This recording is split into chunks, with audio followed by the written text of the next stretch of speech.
목회자로도 활동하고 있는 김호일 대한노인회장이 통일교 행사에 노인들을 동원해 논란이 되고 있는 가운데 이번엔 거짓 학위 의혹이 제기됐습니다. 김 회장은 정상적인 절차에 따라 학위를 받았다고 밝혔지만 논란은 커지고 있습니다. 보수연합기구인 한국교회 총연합과 한국기독교 총연합회를 통합하자는 논의가 중단됐습니다. 임시총회를 연 한기총이 한교총 측이 통합 논의에 긍정적 태도를 보일 때까지 통합 논의를 중단한다고 밝혔습니다. 기독교적 가치를 담은 다양한 영화를 선보이는 서울국제사랑영화제 개막을 앞두고 주요 영화를 살펴보고 있습니다. 입양과 이민으로 해외에서 살아가는 한인들의 삶을 담은 영화 2편을 만나봅니다. 여러분 안녕하십니까? CBS 뉴스입니다. 목회자로도 활동하고 있는 김호일 대한노인회장이 통일교 행사에 노인들을 동원해 논란이 되고 있다는 소식을 전해드린 바 있습니다. 그런데 이번엔 김호일 회장이 받은 박사학위가 거짓이라는 의혹이 제기됐습니다. 김 회장은 정상적인 절차에 따라 학위를 받았다고 항변하고 있지만 논란은 수그러들지 않고 있습니다. 송주열 기자의 보도입니다. 대한노인회 수첩에 나와 있는 김호일 회장의 학력과 경력 사항입니다. 3선 국회의원을 역임한 이력과 생명나무교회 담임 목사 이력이 눈에 띕니다. 교회 담임과 대한노인회장직을 겸하고 있는 김호일 목사는 최근 통일교 유착 의혹이 제기되면서 노인회 내부에서 반발 여론이 높은 것으로 알려졌습니다. 더욱이 지난 2001년 당시 한나라당 의원이던 김호일 목사가 통일교 문선명 총재를 국회에 초청한 사실까지 알려지면서 논란은 더욱 커졌습니다.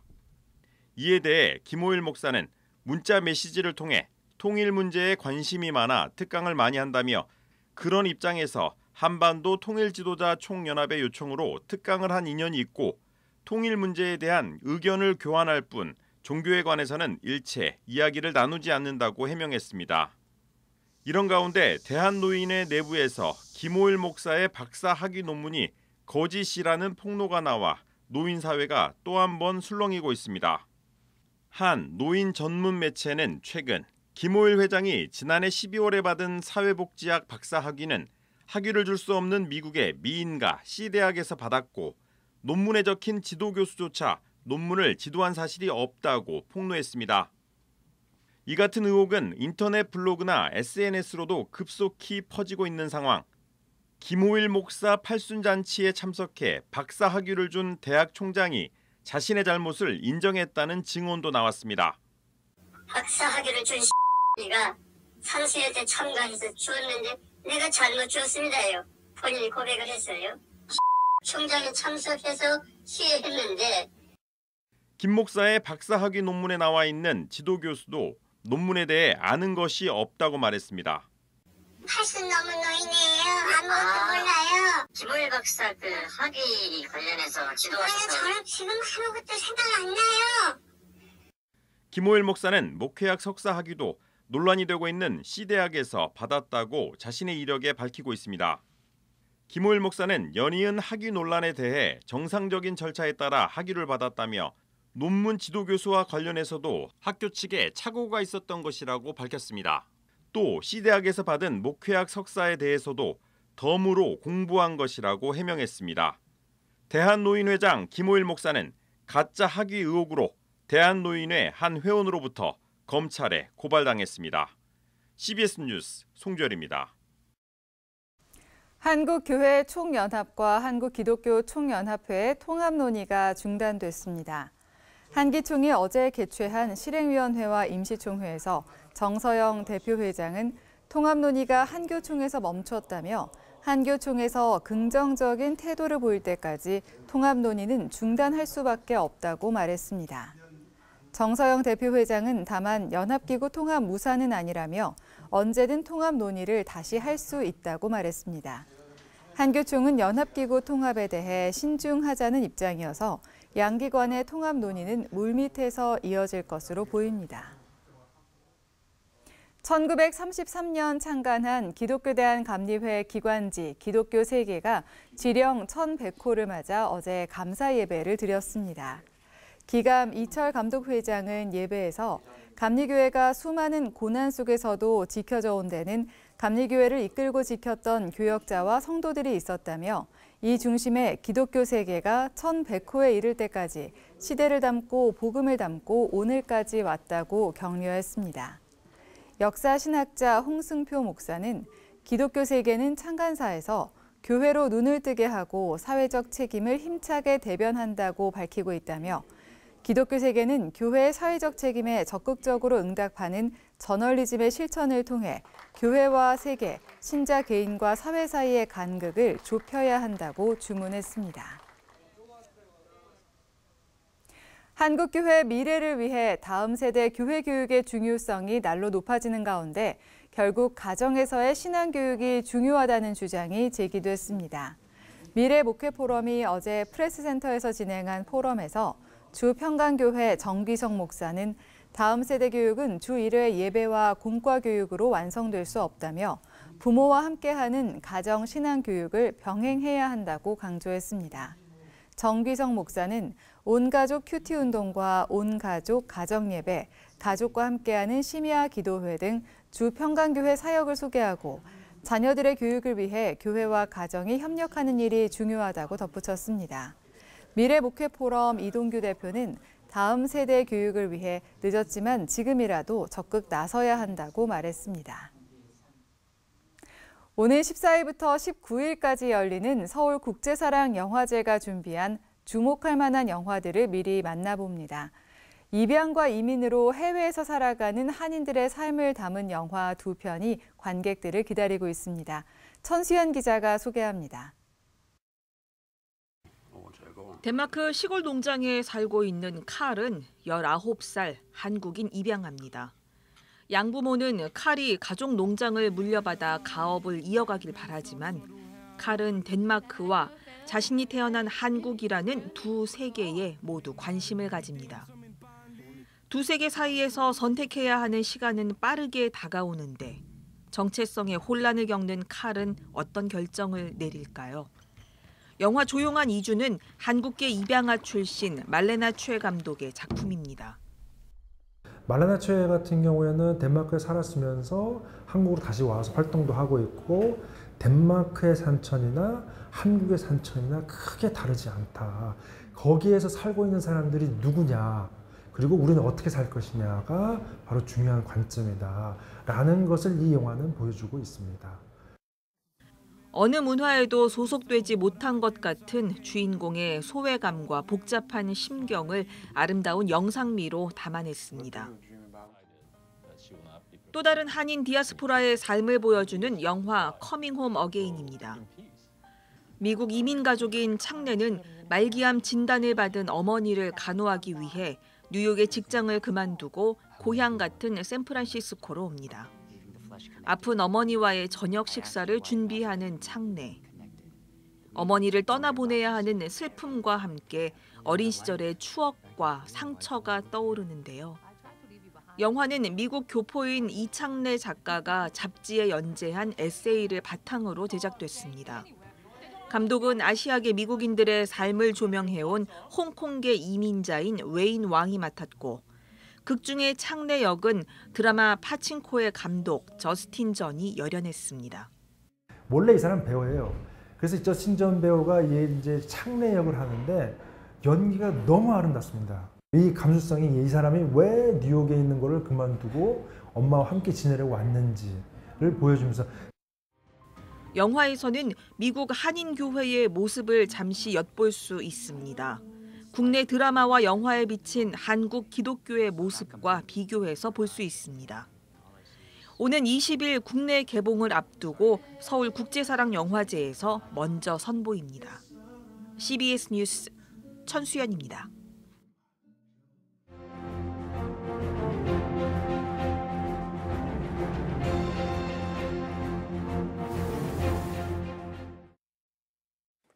우리나라 구한말 시기에 미국은 남북 전쟁을 겪었습니다. 노예제 폐지를 통하여 미국을 인권과 공화제 위에 세운 사건입니다. 미국 역사에서 가장 존경받는 대통령인 아브라함 링컨이 워싱턴 DC의 포드 극장에서 암살당한 것이 1865년 4월 15일입니다. 백악관에서 어머니의 유품인 성경을 읽고 기도한 링컨은 한국 교회에 아주 잘 알려진 신앙의 표상입니다. 남북전쟁의 전세를 결정지은 게티즈버그 전투의 승전 직후 있었던 링컨의 저 유명한 연설은 우리나라 사람들에게 잘 알려진 민주공화제의 표상입니다. 국민을 위한 정치 말입니다. 링컨과 깊은 친분 관계에 있는 인물 중에서 보좌관 존 밀턴 헤이가 중요합니다. 링컨이 저격된 시간에 백악관에 있던 헤이는 소식을 듣고 곧바로 링컨이 옮겨진 피터슨 하우스로 갔고 임종을 지켜봤습니다. 헤이는 그의 낡은 이목구비에 형언할 수 없는 평화의 표정이 떠올랐다고 했습니다. 헤이는 링컨을 보좌했던 존 니콜라이와 함께 1890년에 10권으로 된 링컨 전기를 펴냈습니다. 보좌관 시절에 이미 링컨의 허락을 받아서 자료를 모으기 시작했고 링컨이 암살당한 후에 작업이 본격적으로 이어졌습니다. 헤이는 대학 시절부터 글을 써온 작가요 시인이었고 19세기 후반과 20세기 초반으로 넘어가는 미국 역사의 외교와 정치에서 중심 인물이었습니다. 링컨에게는 아들과 같은 존재로서 격변기의 핵심 역할을 했습니다. 헤이는 맥킨리와 루즈벨트 대통령 집권기에 제37대 미국 국무장관이었습니다. 헤이가 지은 찬송시가 있습니다. 우리 찬송가 460장에 수록되어 있고 잘 알려진 노래입니다. 뜻없이 무릎 꿇는 그 복종 아니요 운명에 맡겨 사는 그 생활 아니라 우리의 믿음 치솟아 독수리 날듯이 주 뜻이 이루어지이다 외치며 사나니 약한 자 힘주시고 강한 자 바르게 초한 자 정케함이 주님의 뜻이라 해 아래 압박 있는 곳 주 거기 계셔서 그 팔로 막아주시어 정의가 사나니. 헤이가 이 찬송시를 쓴 것이 1891년입니다. 링컨 전기를 펴낸 이듬해입니다.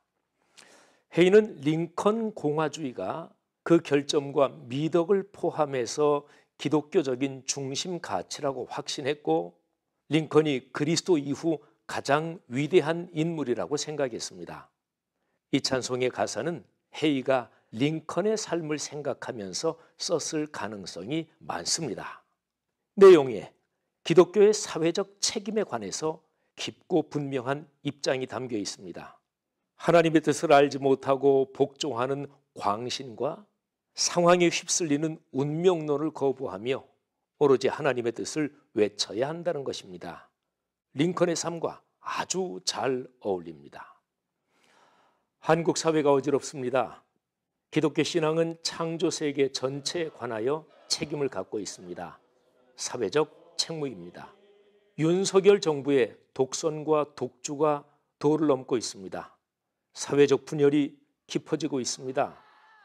한반도와 동아시아를 비롯한 국제 정세가 험난합니다. 이런 상황에서 여러 분야에서 기독교를 대표하는 연합기관들이나 이 시대의 교회와 그리스도인이 나름의 합당한 신앙적 방식으로 주님의 뜻을 대언하지 않는다면 후일에 부끄러움을 당할 것입니다. 마침 내년 가을에 제4차 로잔 대회가 우리나라에서 열립니다. 기독교 복음주의 신앙이 사회적 책임에 소홀했던 것을 참회한 1974년의 로잔 언약을 잇는 모임입니다. CBS 논평이었습니다.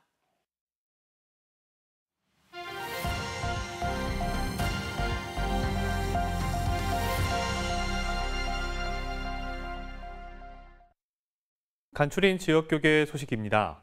기후위기 문제가 이젠 피부로 와닿고 있는 가운데 전북 지역에서 녹색교회를 만들기 위한 녹색교회 생태환경학교가 개강했습니다. 대전 기독인 미술회는 32번째 정기 전시회를 열었습니다. 기후위기 문제에 대한 한국교회의 관심이 높아지고 있는 가운데 전북 지역 녹색교회 생태환경학교가 1기 수강생을 모집하고 생태환경 보전과 기후위기 극복에 대한 강연을 진행했습니다. 희망의 역사관에 근거한 그 신학적 사상을 가지고 우리가 살아갈 때 우리가 하나님이 우리에게 주신 창조 세계를 잘 보존할 수가 있는 것이고 지구의 그 정원사로서 우리가 삶을 살아갈 수 있으리라고 믿습니다. 전북 지역 생태환경학교는 11월 2일까지 매주 목요일 전주 완산교회 교육관에서 열리며 녹색교회로 나아가기 위한 실천 방법 등에 대한 강의들이 진행됩니다. 다음 세대와 함께하는 대구 마마클럽 말씀 부흥회가 다시 부흥이란 주제로 순복음 대구교회에서 열렸습니다. 2023 다음 세대와 함께하는 말씀 부흥회를 준비하면서 나와 가정, 교회와 대구 지역뿐만이 아니라 이 인근의 지역까지 이 기도의 불씨가 번져가기를 소망하면서 기도했습니다. 어머니 연합기도운동인 마마클럽은 현재 전국 24개 지역에서 다음 세대의 부흥과 복음 통일, 선교를 위해 매달 한 차례씩 부흥회를 열고 있습니다. 부산의 온 성도들이 함께 기도하는 2024 해운대 성령대집회 발대식이 수영로 교회에서 열렸습니다.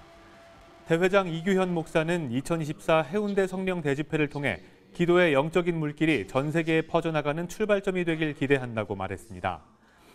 2024 해운대 성령대집회는 일어나라 함께 가자란 주제로 내년 9월 8일 해운대 해수욕장에서 개최될 예정입니다. 사단법인 유니온 비전 미션이 부산 포도원 교회에서 제3회 유니온 비전 미션 선교대회를 열었습니다. 이번 대회엔 우간다 현지 목회자들의 특송과 간증, 선교 보고가 진행됐습니다.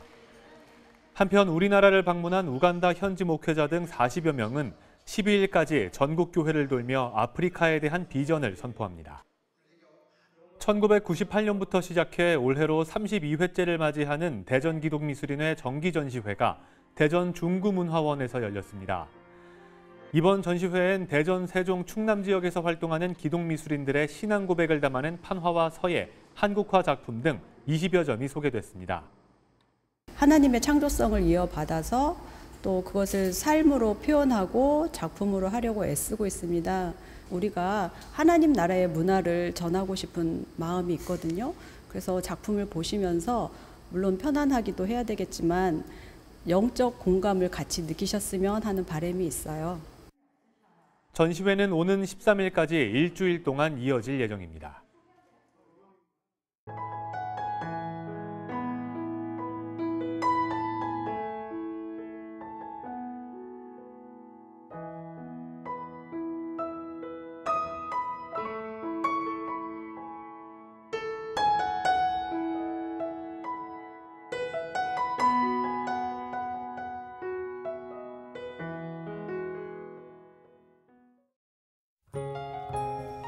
날씨입니다. 내일은 전국이 대체로 맑은 가운데 서쪽 지역을 중심으로 낮 기온이 30도 안팎으로 올라 덥겠습니다. 내일 아침 최저 기온은 16도에서 22도, 낮 최고 기온은 26도에서 31도로 일교차가 크겠습니다. 이상으로 뉴스를 마칩니다. 시청해주신 여러분 고맙습니다.